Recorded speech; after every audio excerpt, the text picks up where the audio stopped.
Now let's get another perspective on this issue. Joining me live from Abuja is a former Commissioner of Police in the FCT, Lawrence Alobi. Thanks a lot for joining us on the news at 10. Thank you for having me. Well, seeing as there was such a build-up and, public outcry, then the announcement came from the former IG, and now it's back to status quo. How do you see this development? Yeah, thank you very much. You see, I've been issue all along. We have what they call just a command structure. The command structure is that we have divisional level, area command level, the command level, state command level, area, the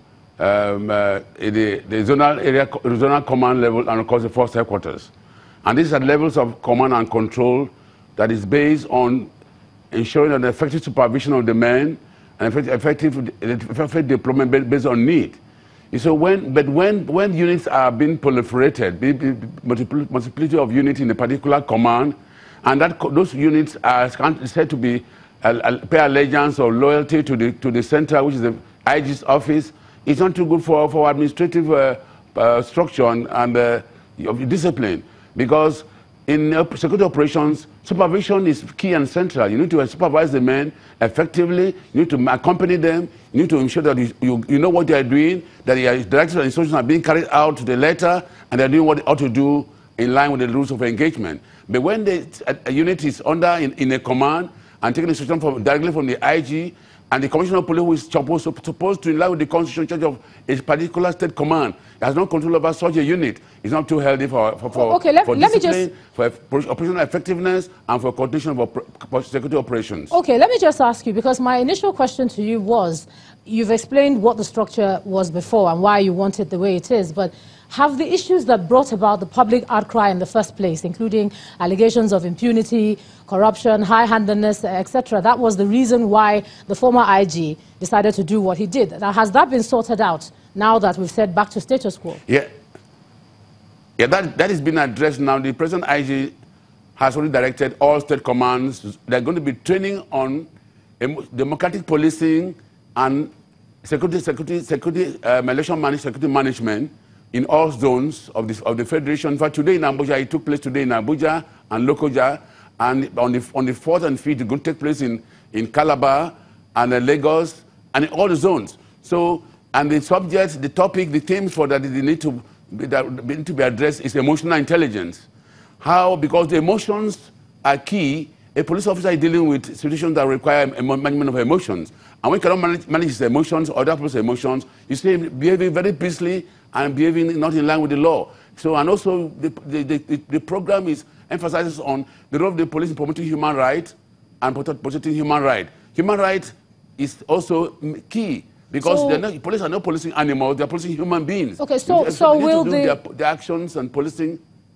Will the new emotional training include psychological tests? Because that became a big issue the last time, even when you've seen from the report before. Would it include that psychological testing as well, including emotional intelligence? And I'm asking that because it was such a big issue before.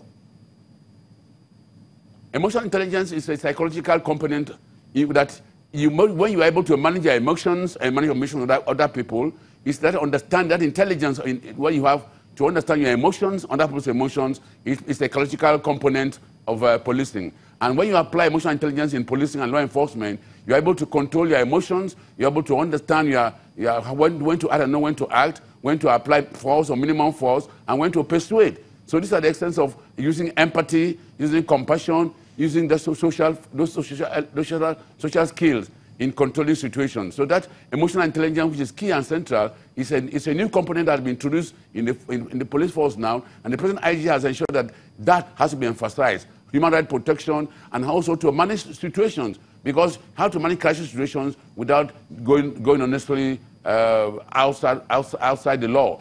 And again, they emphasize on the issue of wisdom and discretion. Wisdom is application of knowledge. We have a knowledge about a particular law, and knowledge about your functions. Then how do you apply it? You have to apply it in line with the dictates of the law. So these are all the skills that every police officer is going to develop and apply. And the new IG, Mr. Adamu, has emphasized on this component of capacity building training program, because an untrained policeman is a threat to himself and threat to the society. So that's why he emphasized that training is very, very, very important to develop the capacity. When officers are being trained, given the requisite capacity, they develop confidence, they know what to do at the given time, and how to function effectively for the benefit of the citizens, not there to brutalize or to be honestly high-handedness or to act in a very beastly manner. All right, so I think this is a regime that I'm sure will actually transform the police and give the police a sense of pride and reinvent the slogan, police is a friend. All right. Former Commissioner of Police in the FCT, Lawrence Amobi, thank you for sharing your thoughts with us on the news at 10 tonight.